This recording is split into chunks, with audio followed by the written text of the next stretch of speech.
ज्यादा से ज्यादा कमेंट्स करिएगा इस चीज के कि इनसे दूसरी वीडियो पार्ट 2 बनवाएं, क्योंकि अभी हमारी आई थिंक सो बातें कंप्लीट नहीं हुई, ये सिर्फ ऊपर जनरल बातें थी जो हमने कुछ कर ली। इंडिया तो जाने का बहुत ज्यादा दिल करता है, और मैंने जिंदगी में जब पहली बार सोचा कि मैं इंडिया जाऊं, पाकिस्तानी को मैं खुद प्रेफर नहीं करता। मैं इंडियंस को फिर भी मैं मैं कंसिडर कर लेता हूँ, लेकिन करो रखा मैंने कभी नहीं। पाकिस्तानी मेरी लिफ्ट से ही बाहर है, दूर है। क्यों क्यों क्यों? पाकिस्तान की हिस्ट्री में ओसामा बिन लादेन भी नजर आता है, पाकिस्तान की हिस्ट्री के अंदर अफगानियों पर जो टेरर अटैक्स हुए थे वो भी नजर आते हैं। और नीयत का मैं एक छोटा सा एग्जांपल आपको ये देता हूँ। अभी जनवरी में मोदी जी की मदर की डेथ हुई थी। सुबह डेथ हुई है 5 बजे। 8 बजे शमशान घाट पे गए फ्यूनरल पे, उनको जो फाइनल राइट्स थे वो पूरे किए। 9 बजे वो हेलीकॉप्टर में बैठे हैं, 11 बजे वो वेस्ट बंगाल में ट्रेन इनॉग्रेट कर रहे हैं। फाइल के अंदर प्रूफ भी है, और हर चीज पब्लिक है, कोई भी पढ़ सकता है कौन कौन लोग इन्वॉल्व थे, अच्छा। मोदी को किन वजहों से मोदी को बेगुनाह करार दिया गया। आहिस्ता आहिस्ता नफरत होना शुरू होती है। इसलिए 1 साल या 1.5 साल के अंदर शायद अब मैं भी पाकिस्तान में नहीं रहूंगा, क्योंकि मैं भी चला जाऊंगा बाहर। अस्सलाम वालेकुम व्यूअर, दिस इज मी और Hasnam Sheikh watching my YouTube channel. तो व्यूअर्स, हमारे साथ इस टाइम दिविक कुमार मौजूद है। दिविक कुमार के नाम से आपको अंदाजा हो गया होगा ये हिंदू कम्युनिटी से हैं, लेकिन लेकिन लेकिन ये इंडिया से नहीं है, बल्कि ये पाकिस्तानी हिंदू है इस टाइम हमारे साथ जो मौजूद हैं। दिविक कुमार, बहुत शुक्रिया आपने ज्वाइन किया। और आज दिविक कुमार से बहुत से सवाल जो कि पाकिस्तान और इंडिया से रिलेट हम पूछेंगे, और मेरे बहुत बहुत तल्ख सवाल भी होंगे। अब देखते हैं कि दिविक किस तरह के सवालों के किस तरह से जवाब देते हैं। दिव्य, पहले तो बहुत शुक्रिया आपका ज्वाइन करने का, thank you so much. Thank you, बिल्कुल आना। दिव्य, अब मुझे सबसे पहले तो ये बताओ, बींगा पाकिस्तानी, भाई पहला सवाल ही तल्ख पूछ ले, तो छोड़ो, बताओ पाकिस्तान के अंदर कितना खुश हो? बिल्कुल भी खुश। मैं देखे, मैं खुश तो था आज से 4-5 साल पहले तक। उसके बाद फिर Aahista Aahista last 4 to 5 years में कुछ, एक होता है रूरल एरियाज हो गए, आपके ट्राइबल एरियाज में मसले मसाइल हैं तो वो एक अलग चीज होती है।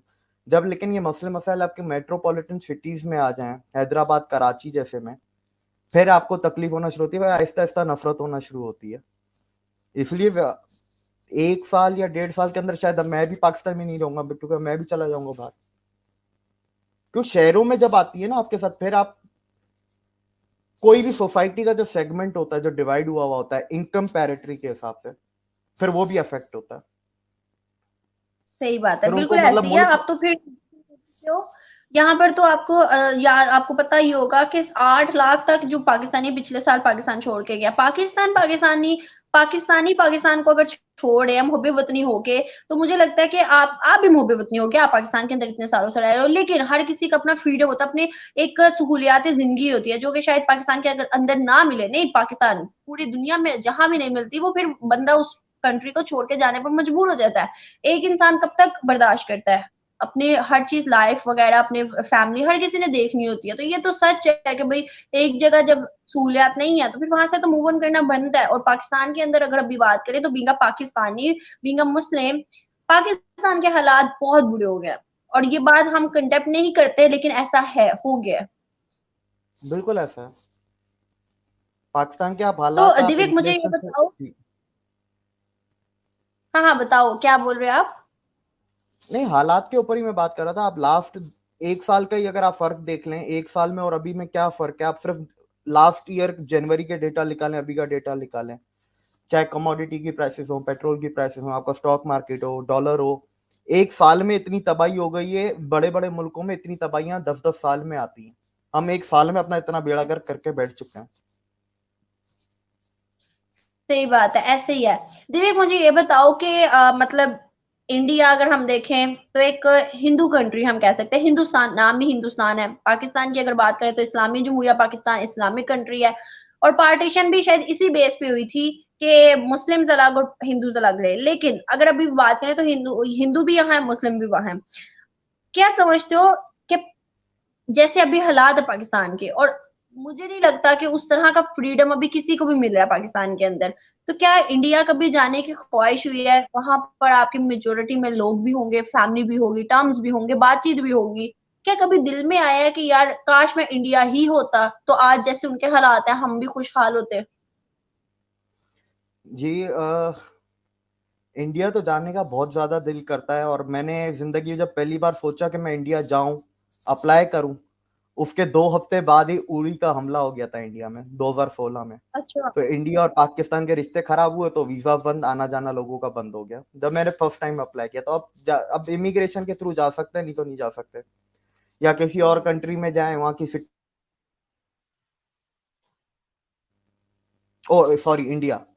पहली चीज ये, दूसरी चीज के हिंदुस्तान हिंदू कंट्री, हिंदू मेजोरिटी कह सकते हैं, लेकिन हिंदू कंट्री नहीं है टेक्निकली। हाँ। क्यों? हाँ, टेक्निकली। और दूसरा के हिंदू नाम आपका आता है सिंधु रिवर से, सिंधु रिवर से इंडस रिवर। तो सिंधु से अरबी लोग सिंधु नहीं बोल पाते थे, सिंधु को अरबी लोग हिंदू बोलते थे। जैसे पाक के पाक नहीं बोलते, अरबी लोग पाक को अलबाक बोलते हैं, इसलिए पाकिस्तान का अलबाकिस्तान हुआ, तो सिंधु का हिंदू हो गया, असल में सनातन नहीं है। अब तीसरी चीज वगैरह जो अगर आपने पूछी कि इंडिया में रिश्तेदार, बिल्कुल है, हमारे रिश्तेदार अलग अलग जंगों में भी गए हैं, फिर मोस्टली गए, पर ये 2000 के बाद, कारगिल के बाद गए। पाकिस्तान के हालात कुछ ज्यादा ही खराब हो गए, रेडिकलाइजेशन जिया ने जो फैलाई थी 80s के थ्रू आउट और 90s में, वो कॉमन आदमी के घर तक पहुंचने लगी थी। हर जगह पे, वर्क प्लेस पे भी है, स्कूल में भी है, आप बिजनेस करने जाते हो उसमें भी है। तो वो चीज देख के फिर हमारे काफी सारे रिश्तेदार इंडिया शिफ्ट हो गए, राजस्थान में हैं, गुजरात में हैं। तो हम तो फिर इंडिया बिल्कुल ही जाना चाहेंगे, बिल्कुल, क्यों नहीं, मौका मिले तो उधर ही बस जाए। सही। सही। अच्छा, दिव्य मुझे ये बताए कि पाकिस्तान के अंदर तो भाई ये कहा जाता है कि मुसलमानों पे वहां जुल्म ज्यादती है, मुसलमान खुश नहीं है, लेकिन भाई हम लोगों का अगर रोज का काम देखें तो मुसलमानों से वहां पर राब्ते भी है, ठीक है। अब उनकी जुबानी वो कहते हैं भाई आप लोगों से तो ज्यादा ही खुश हैं, मतलब वो ये स्टेटमेंट देते हैं, लेकिन पाकिस्तान के अंदर एक बंदा भी इस बात को मानने को तैयार नहीं होता। आप मुझे बताओ, रिश्तेदार है, बातचीत तो होती होगी, मुस्लिम से भी होती होगी अक्सर का, तो आई थिंक सो। तो क्या आपको लगता है being a Hindu, being a Pakistani Hindu, क्या मुसलमानों पे सच में वहां जुल्म हो रहा है? आपके पिछले सवाल का एक चीज मेरा रह गया था, जो आपने कहा था कि रिलीजन के बेसिस पे डिवीजन हुआ है। जो रिलीजन के बेसिस पे डिवीजन या पार्टीशन हुआ था, वो दुनिया को और लोगों को दिखाने के लिए हुआ था। असल में वो डिवीजन हुआ था, पार्टीशन हुआ था रशिया को रोकने के लिए, कि रशिया अरेबियन सी, इंडियन ओशन तक ना पहुंचे। तो पार्टीशन का मैप 1857 से तैयार था, और वो मैप लंदन में नेशनल आर्काइव म्यूजियम में भी पड़ा हुआ है, और लाहौर म्यूजियम में 3 साल पहले मैंने देखा था, अभी है कि नहीं है ये मुझे नहीं पता। अभी जो अच्छा। आपने करंट सवाल, हाँ, अगर आप अभी करंट सवाल जो आप मुझसे पूछ रही है, तो उसका मैं ये बोलूंगा कि इंडिया और पाकिस्तान में जो बेसिक एक चीज है ना, पाकिस्तान में जो ऑपरेशन है माइनॉरिटीज के ऊपर, वो इंस्टीट्यूशनलाइज्ड है, वो स्टेट की तरफ से, स्टेट के हाथ, दोनों हाथ मिले हुए हैं, वो मदद करते हैं। इंडिया में जो इतना भी ऑपरेशन आज से पहले जो कुछ भी हुआ, अगर स्पेसिफिक डिटेल्स में जाएंगे तो वो तो बहुत लंबी कहानी है, लेकिन वहां पर स्टेट नहीं करती आपके साथ, आपके साथ कानून आपके साथ नहीं करता ना इंसाफी। कोई इंसान, किसी इंसान की सोच अगर आपके साथ कर रही है, वो एक अलग चीज है। स्टेट आपको नहीं कर रहा, जब आपके साथ स्टेट नहीं करता ना, there is always a chance for justice, कि कहीं ना कहीं आपको जस्टिस मिल जाएगा। और ये सिंस 1947 में कभी भी स्टेट ने वो एक डिस्पैरिटी नहीं बनाई, कि यार तुम हिंदू हो या तुम आप। मुसलमान, तुम्हें ज्यादा फायदे मिलेंगे, तुम्हें कम मिलेंगे फायदे। ये कभी भी नहीं हुआ इंडिया में, हाँ। स्टेट की तरफ से। सही सही। दिव्य आप बेसिकली हो किधर से, मतलब किधर इस टाइम कहाँ पे रह रहे हो? मैं वैसे तो थर से बिलोंग करता हूँ, मैं कराची में रहता हूँ, मेरा बिजनेस है कराची, बिजनेस था कराची में, और मैं कराची में ही रहता हूँ। अच्छा, तो फैमिली किधर है आपकी, कराची या थर्ड? फैमिली मैंने बाहर निकाल दी, यूके। अच्छा। अच्छा, बाहर चली गई क्यों? सिर्फ इसी रीजन क्योंकि के पाकिस्तान में हालात नहीं ठीक? जी जी बिल्कुल, इसी वजह से ये, हम रिसेंटली गई है, 3 महीने हुए। सीरियसली, मतलब दिल नहीं करता। अब मैं आपकी आपके दिल की बात तो नहीं जानती, लेकिन बीइंग अ पाकिस्तानी, दिल नहीं करता इधर छोड़ के जाने का, लेकिन फिर भी क्या है कि मजबूरी इंसान को बड़ा कुछ करवा देती है। अभी आप यकीन करो, हम लोग अक्सर औकात पब्लिक रिव्यूज लेते हैं ना, जब लोग मानते नहीं ना, गलती होने के बावजूद भी, तो इतना गुस्सा आता है ना, इतना गुस्सा आता है ना, दिल करता है कि या तो इन लोगों को यहाँ पे मार दे या खुद मतलब चले जाए यहाँ से। कि यार आप एक गलत हो, आपको पता है कि आप जो कर रहे हो, लेकिन फिर भी आप नहीं मानते। आप ये कहते हो कि नहीं, और देखो जब तक गलती इंसान एक्सेप्ट नहीं करता ना, उसको सुधार नहीं सकता। और ये हमारे पाकिस्तान के अंदर तो देख, स्पेशली ये बहुत ज्यादा एक चीज है कि भाई अपनी गलती कुछ भी हो जाए माननी नहीं है, अगले बंदे पे ब्लेम डालना है, माननी नहीं है गलती। और आज तक हम देखें तो यही चलता आ रहा है, हमारे हुक्मरान हो या फिर हमारी आम पब्लिक हो। कबूतर भी मर जाए इंडिया ने मारा है, तीर भी आ जाए, कबूतर का पड़ भी आ जाए तो इंडिया ने फेंका है, ये हिसाब है। और अब मतलब देखो कि आप भी पाकिस्तान के अंदर हो, और कराची एक मतलब मैं समझती हूँ कि रोशनियों का शहर कह लो, और दूसरा मेन सिटी लाहौर, कराची, इस्लामाबाद। अब कराची अगर हम बात करें तो कराची का ही हाल कितना बुरा कर दिया, खुद बताओ, अब आप तो रहते हो वहां पे। Karachi contribute 70% of the GDP of Pakistan. हम्म। और कराची में लोड शेडिंग है, कराची में पानी आज भी टैंकर से आता है। तो आप खुद अंदाजा लगाएं कराची की क्या हालत होगी। It's the financial capital of south east Asia. सही बात है, सही बात है। अभी अभी और अभी आप मुझे बताओ दिविक, कि क्या लगता है कि पाकिस्तान और इंडिया के ताल्लुकात 2019 में मेरे ख्याल से बॉर्डर बंद हुआ था कश्मीर का एलओसी वाला, जहां तक मेरी इंफॉर्मेशन है।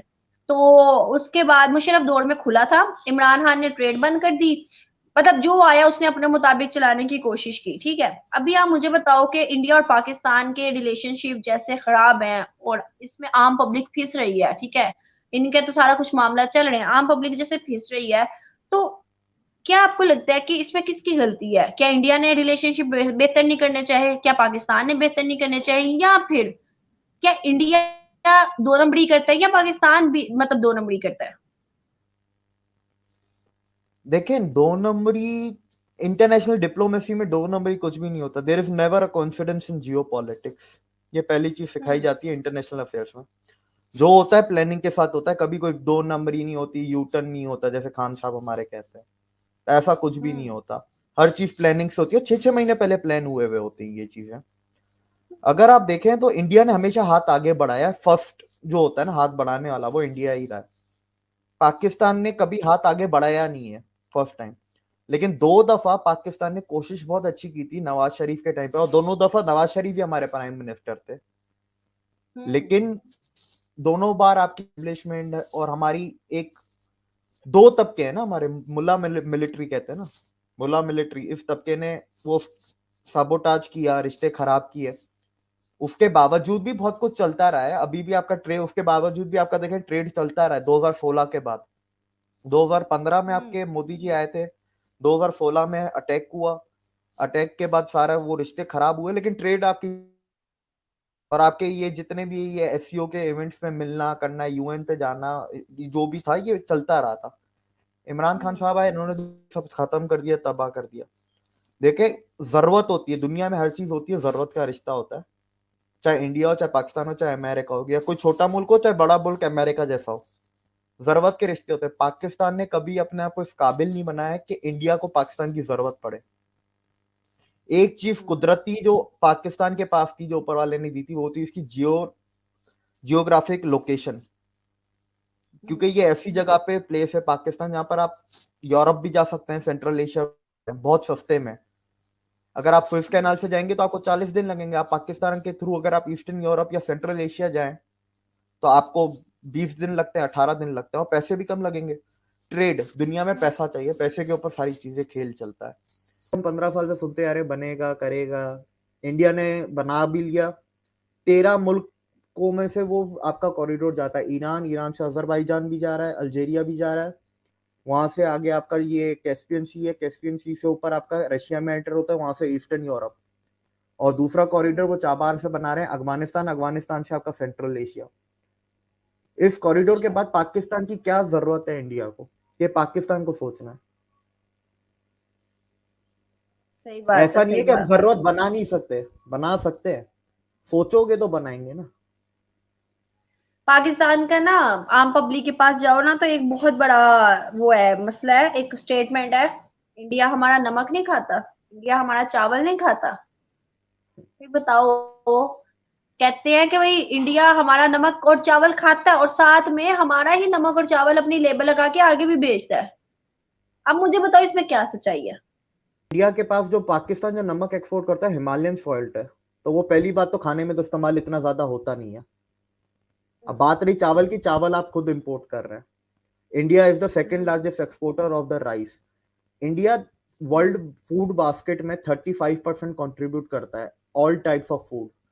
तब दुनिया के 35% लोगों को इंडिया जाके ये बोले तुम लोग हमारा नमक खाते तो हमारी बात सुनो, इंडिया जाके अभी दुनिया में ये बोलेगा। अमेरिका में हर तीसरी दवाई इंडियन होती है, तो अमेरिकन को जाके क्या बोले तुम गोरे हमारी वजह से जिंदा हो, हमारी बात सुनोगे? दुनिया ऐसे नहीं चलती, इस तरीके से नहीं चलती। पाकिस्तानी कौम का जो सबसे बड़ा इशू है, 3 नस्लों को रेडिकलाइज किया। तो आपको इसको सुधारने के लिए ना नया एजुकेशन सिस्टम जो आप लेके आएंगे, वो जब तक 3 नस्ल आपकी नए एजुकेशन सिस्टम में नहीं पड़ेंगे, आपकी सोसाइटी सही नहीं होगी। वो एक पुरानी कहावत भी है ना, जब नया नया पैसा आता है 3 नस्लों में जाता है तो खानदानी अमीर बनते हैं, और नई नई तालीम आती है वो जब 3 नस्लों में जाता है तो आप फिर खानदानी पढ़े लिखे माने जाते हो। तो 3 नस्लों में जब तक नया तालीम नई सोच जाएगी, तब जाके एक सोसाइटी फिर वापस से एक रीस्टैब्लिश होने लगेगी।